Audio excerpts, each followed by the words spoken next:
Bonjour, donc je m'appelle Anthony Guéret, je suis designer, j'ai 37 ans et je vis et travaille à Paris.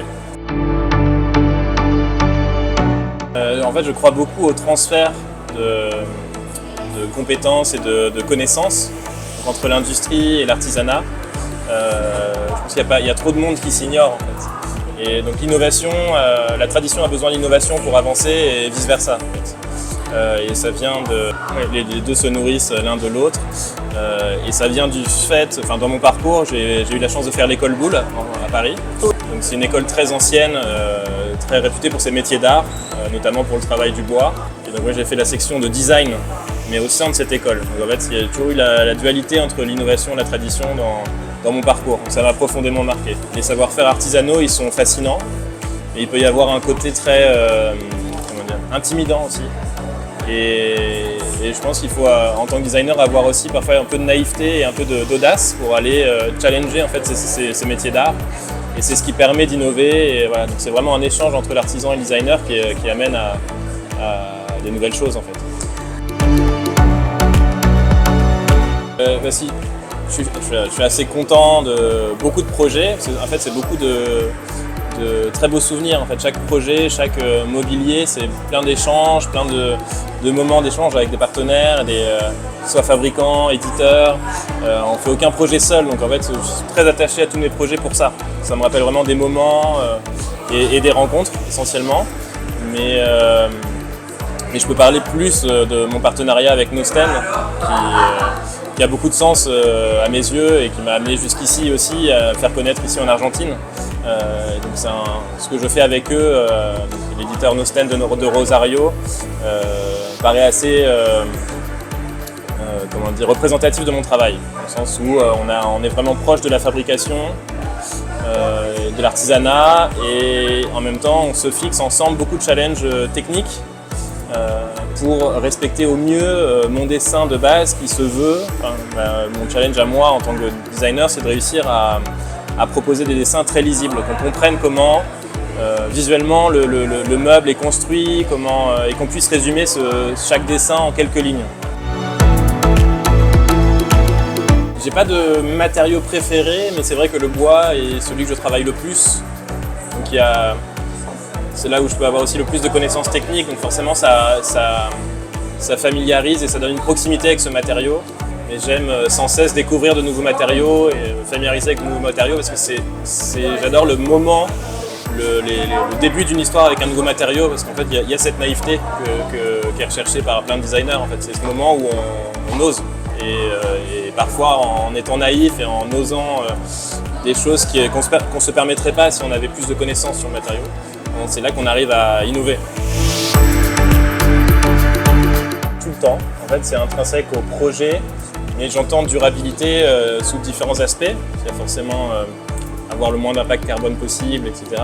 Bien sûr, mais la durabilité, je l'entends vraiment au sens large.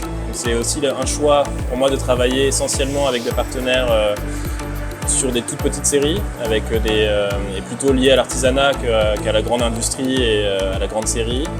Il y a ce choix de soutenir l'artisanat, pour moi c'est très important, et c'est la durabilité aussi au sens de la résistance au temps. Donc c'est proposer des dessins qui soient le plus intemporels possible. C'est facile à dire, mais c'est moins facile à faire, mais en tout cas c'est un but de réussir à dessiner des dessins qui sont difficiles à dater. J'aime bien la relation à l'histoire aussi, donc des dessins qui peuvent être connotés historiquement, mais en même temps qui sont faits pour aujourd'hui.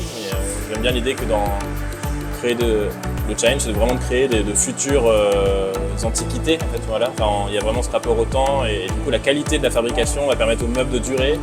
J'aime l'idée de travailler sur des meubles qui se transmettent aussi, qui ont une seconde vie, voire une troisième vie, qui vont pouvoir évoluer, des canapés qui vont être retapissés. Penser aussi ce qu'on appelle l'architecture dissociée, c'est-à-dire qu'on puisse démanteler une chaise facilement, par exemple. Donc ça va aussi avec la lisibilité dont je parlais tout à l'heure, un dessin très lisible sur sa construction, et ça va aussi de pair avec le fait qu'on puisse démembrer, s'il y a un pied de cassé, on puisse le remplacer, etc. Tout ça c'est lié aussi à l'artisanat en fait, et à la seconde vie des meubles, comment les restaurer.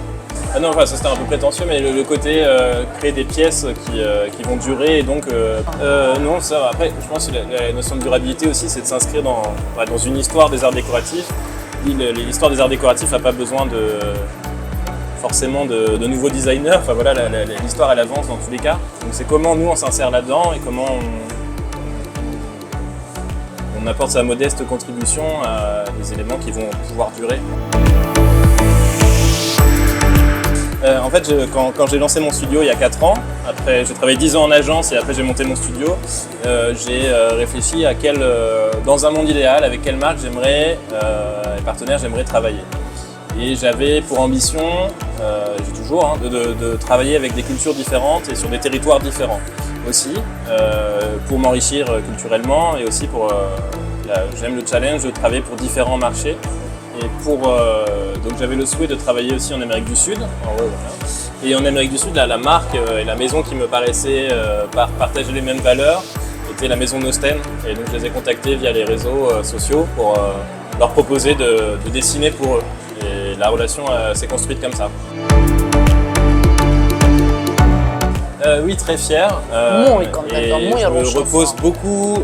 C'est un échange très ténu avec Javier et Juan Ignacio de Nosten, qui connaissent parfaitement leur fabrication, ce qu'il est possible de faire ici, et qui ont une exigence sur la qualité des finitions.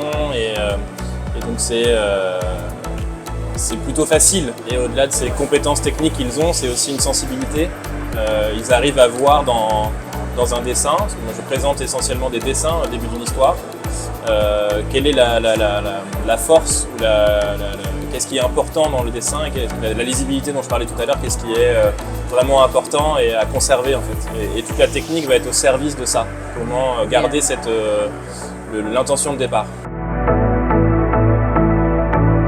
Beaucoup, et c'est ça qui est enthousiasmant en fait, qui permet j'ai la sensation d'être toujours en projet, mais ce depuis l'école. Enfin, si je retiens quelque chose de mon éducation à l'école Boulle, c'est vraiment le fait d'être en projet.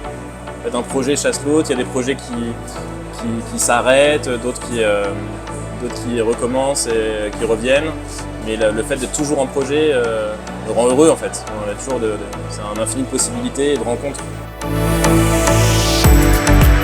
Et plusieurs sentiments mêlés. À la fois, c'est très flatteur d'avoir autant de gens qui viennent écouter et comprendre un parcours de vie, parce qu'au-delà d'un jeune parcours professionnel que j'ai, c'est un parcours de vie, de choix et de sacrifices aussi quand j'étais tout jeune pour faire ce métier. Donc en fait, j'ai la sensation de présenter demain. Je serai tout seul sur scène, mais j'ai l'impression d'être nombreux, dans le sens où ce que je présente, c'est plein d'histoires différentes avec des fabricants, des éditeurs. Il n'y a aucun projet qu'on fait seul. Tout seul, j'aurais pas fait grand-chose. J'ai l'impression d'emmener sur scène avec moi à la fois ma famille qui m'a soutenu, et à la fois tous mes partenaires de design en fait. Donc, ça donne beaucoup de force et de courage pour effectivement parler devant 1500 personnes.